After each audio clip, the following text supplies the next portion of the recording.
What's up, guys? Peter from Panda here. Hey, if you have an Apple TV, second, third generation most commonly, but I think this actually might work with the first and fourth. Who knows? You might lose your Apple TV remote. There are lots of Apple TVs for sale on eBay, and a lot of them don't include the remote. So maybe you're looking to get a good deal on an Apple TV and buy it, and you see, oh, it doesn't include the remote. What can you do? Well, you can buy another Apple TV remote. Mine's a little beat up here.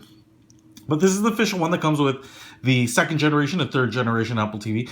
But I wanted to buy one of these that I saw on Amazon and check it out and see how it compares to the real OEM Apple TV remote. And obviously there's some differences. So one of the differences that I'll tell you is that the picture is pretty close to what I received, but on this particular listing, there were some differences, like the corners aren't round and things like that. So I don't know if they just use stock photography of the actual Apple TV remote, which has round corners, or not, or what, but I'm not going to guarantee you that you get this exact same remote here. So first of all, as you can see, the sizes are different, but from a proportion standpoint, if I move it up here to make it large and kind of create an optical illusion with the perspectives, you can see that they're pretty close in design. There's obviously some differences. The buttons are a little bit lower on the Aftermarket remote, and the little white dots are in different places. And in terms of just shape, feel, and size, things are different. Now, first of all, the question is, does this work with the Apple TV? Yes, it does. I've tried it. It works fine. One of the things that's different here is the battery compartment is a slide off. It actually came with this 2032 battery, a little piece of plastic in there, so you can just pull it out and it works just fine.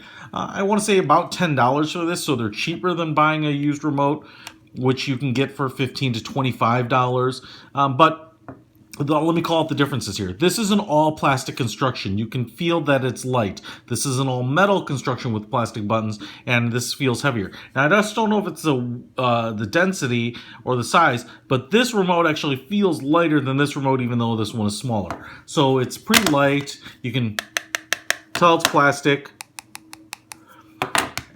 You know, it's cheap. It's not very dense.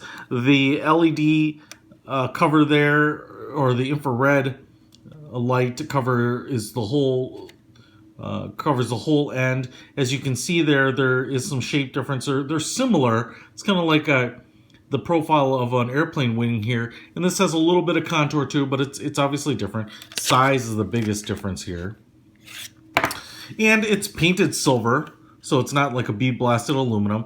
And the button presses, all these buttons are flat, and they're not perfectly flush. They're a little bit raised. There's a little bit of contour, but they feel fine. You can hit them. They have a nice click all the way around, even the center one. So if you've lost your remote, if you're looking for an extra remote, these are easy to lose in between seat cushions, etc., etc. And so I wanted to have a spare one. Just check out what the Aftermarket's like in case you're looking to pick one of these up yourself. So, like I said, about $10. I got this one on Amazon. I'll put a link to this in the description, but I can't tell you if this is exactly what you're going to get because there was a little bit of variance from what it was pictured. So, hopefully that helps you for people that are looking for a spare or to replace a lost remote for your Apple TV. Peter Von Panda, out!